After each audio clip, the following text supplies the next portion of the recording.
The first of the Saturday night matches saw Brisbane Downey take on Adelaide Contax. For Brisbane, Jamaican super shooter Patricia McDonald was joined by Amanda Grassick in the circle. Tracy Bruce was at wing attack, with Melissa McDonald and captain Maria Smith completing the midcourt. At the defence end were Marnie James and keeper Kylie Prideaux. The electric blue outfits of Adelaide Contax were appropriate colours for the electric skills of shooter Vicky Wilson and partner Sarah Ango. Audine Cobb, the competitive Vicky Neal and Monica Dynan were together in the midcourt, whilst the scintillating aerial abilities of Catherine Harvey were teamed with the physical style of Sarah Sutter in defence.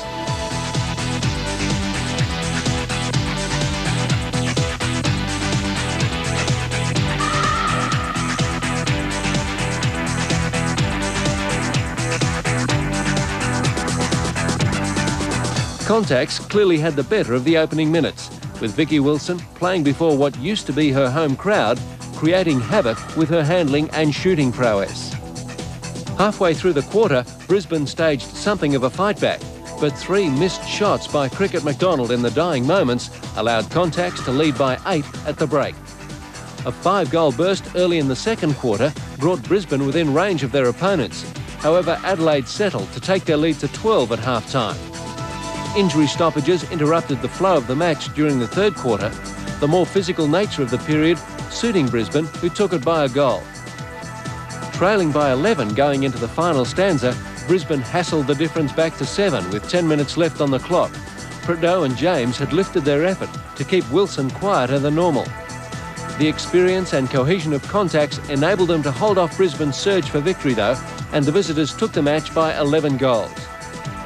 Vicky Wilson shot 82% for Contax, while Amanda Grassick outshone her more illustrious Brisbane teammate Cricket McDonald with 20 from 26 at 77%. The final score, Adelaide Contax 58, Brisbane Downey 47.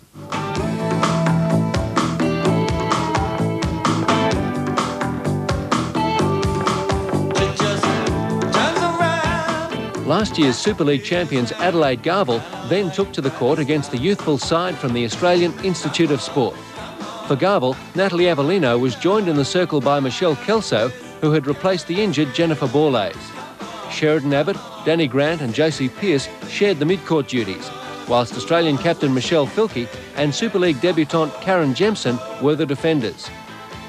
The A.I.S. also made changes, the most notable being the exclusion of usual captain Victoria Saywell. Wheeler and Evans were in the circle, with Doran, Howie and Hodges forming the mid-court. Peter Squire and Stacey Crane completed the A.I.S. lineup.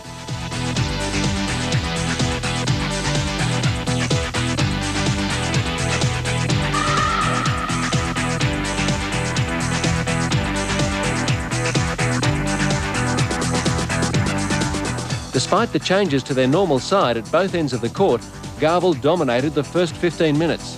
The precision of their mid-court, coupled with the strength of Filkey in defence and the style of Avellino in attack, took them to a 7-goal lead at the break. Institute goal attack Lyndall Evans used her speed and agility to create a number of scoring opportunities in the second quarter, but the tenacity and commitment of the champions enabled them to extend their lead to 10 at half-time. The third quarter produced few surprises, with the Adelaide side once again dominating. Despite some wayward shooting in their circle, Garville still managed to take the third by 15 goals to 9. Waveney Senor and Victoria Saywell were injected into the A.I.S. lineup for the final quarter, and despite a 28-point flogging by Contax the night before, the Institute fought it out until the end. They showed spirit and determination to be outscored by only 12 goals to 10 for the quarter. Avellino shot 45 times with a success rate of 73% for Garville, whilst for the Institute, Evans finished with 14 from 19 at 74%. The final score, Adelaide Garville 52, the Australian Institute of Sport 34. With an uneven number of matches having been played, the ladder sees Contax undefeated from 3 outings, Garville with 2 wins from 3 games, Electricity, Synovus and Melbourne are all 1 from 1. Whilst Brisbane, Perth and the Institute are in varying degrees of trouble. In goal attack this Saturday, Adelaide Garville play Sydney Electricity at the Adelaide Powerhouse. Check your local guides for transmission times. And next Thursday in this time slot, Adelaide Contax will take on Sydney Synovus.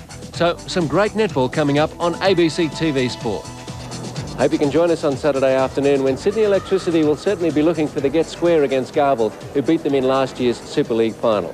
We look forward to your company when the Super League moves to Adelaide on the weekend. Until then, Steve Rabilliard from Chandler. Goodbye for now. Who knows what she's thinking?